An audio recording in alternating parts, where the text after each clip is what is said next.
বাংলাদেশ আমরা চাই না, এমন বাংলাদেশ আমরা চাই না।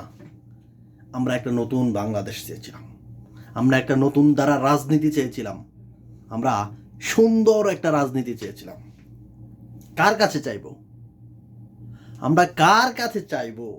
যেই দলই হোক সবাই ঝগড়াঝাটির জন্য ব্যস্ত। কিছু হইলেই মারামারি, কিছু হইলেই মারামারি। আওয়ামী লীগ, বিএনপি, জামাত কেউ কোনো দিক দিয়া কম না, কেউ কোনো দিক দিয়া ছাড়ে না। সুযোগ পাইলে সবাই সদ্ব্যবহার। আমরা তো একটা ভালো রাষ্ট্র চাইছিলাম, যেখানে মারামারি, যেখানে প্রতিহিংসা, যেখানে এই রাজনীতি থাকবে না। এই যে একটা জুলাই হয়েছে, যারা প্রকৃত জীবন দিছে তারা টাকার জন্য জীবন দেয় নাই।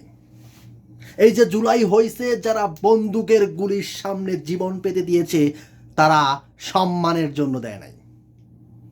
কিন্তু যারা বেঁচে আছে তারা সম্মান দাবি করে। এমকে বলে আমার সম্মান দরকার, এমকে বলে আমার জুলাই যুদ্ধের সম্মান দরকার, এমকে বলে আমি ৭১-এর সম্মান দরকার। অথচ যারা প্রকৃত দেশকে, জনগণকে ভালোবাসে না, তারা কখনো সম্মানের জন্য ভালোবাসে না। তারা বীরের মতন জীবন দিয়ে চলে যায়। আর আমরা পিছনে থেকে পরে ক্রেডিট নেওয়ার জন্য অপেক্ষা করি। হারা কখনো প্রকৃত যোদ্ধা থাকে না।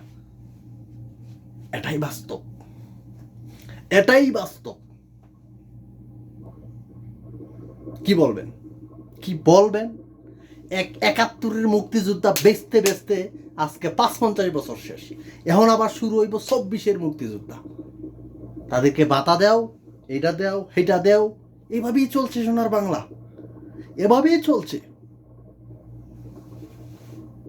কয়দিন আগে ১ জুলাই যোদ্ধা শহীদের বাবা সরকারি বাধা টেয়া নিয়ে বিয়ার একটা করে বয়ে রয়েছে, বউ থুয়ে আরেক বিয়া করে বয়ে রয়েছে। খবরে আসছে, এটা আমার কথা না, এটা আমার কথা না। এই সোনার বাংলা কি এভাবেই চলবে? আরে পাকিস্তানের কাছ থেকে আমরা আলাদা হওয়ার পর দেশের কি উপকার হয়েছে? কি? যত বিশ্ববিদ্যালয়, যত ইম্পর্টেন্ট জিনিস পাকিস্তানের আমলেই ছিল। এখনো পাকিস্তান আমলের রেল লাইন বিভিন্ন জায়গায় পড়ে রয়েছে, এখনো পড়ে রয়েছে, ওইগুলো নষ্ট হয় না। কিন্তু আমরা বর্তমানে একদিন বানাইলে পরের দিন ক্ষয়ে পড়ে যায়।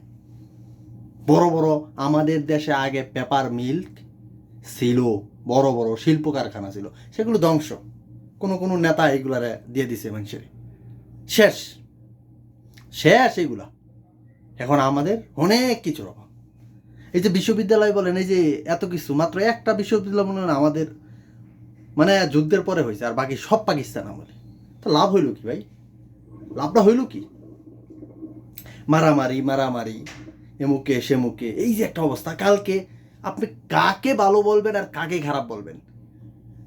ছাত্র শিবির তারা ফোন দিয়া কয় তারা আসুক, এই আসুক, ৭ মিনিট, 2 মিনিট, 5 মিনিট, এই করবো সেই করবো। আবার তারা মারলে তারা বলতেছে আমাদেরকে সন্ত্রাসী হামলা করে। ভাই তুমিও মারতে আইসো, হ্যাঁও মারতে আইসে, সবই তো এক সমান। আমি কারে ভালো বলবো? শুধু তুমি একলা মাইর খাইতা, তাইলে তার নামে বিচার দিতাম। কারণ তুমিও মারো, হে বেটাও মারে। দিন শেষে আমরা জনগণের ক্ষতি। কেন? এই যে তোমরা ভার্সিটির মধ্যে ঝগড়া করো, সরকারি রাষ্ট্রীয় ভবন ধ্বংস হয়, সমস্যা হয়। হসপিটালে ঝগড়া করো, হসপিটাল রাষ্ট্রীয় ভবন ধ্বংস হয়।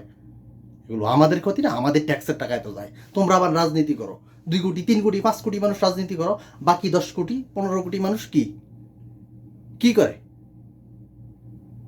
তোমরা রাজনীতি করে নষ্ট করবা, আর আমরা ট্যাক্স দিয়ে এগুলো ভরবো। এই সোনার বাংলার জন্য এত কিছু। এই সোনার বাংলার জন্য ৭১-এ জীবন দিছে। এই সোনার বাংলায় এই ২৪-এ ভালো হওয়ার জন্যই তো কিছু মানুষ মারা গেছে। ভালো হওয়ার জন্য না? এই ভালো কি আমরা চাই? এই ভালো আমরা চাই?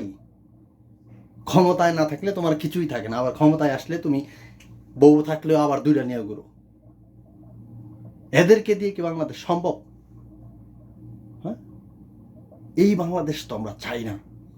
এইরকম বাংলাদেশ আমরা চাই না। ভালো কিছু দেখতে চাইছিলাম।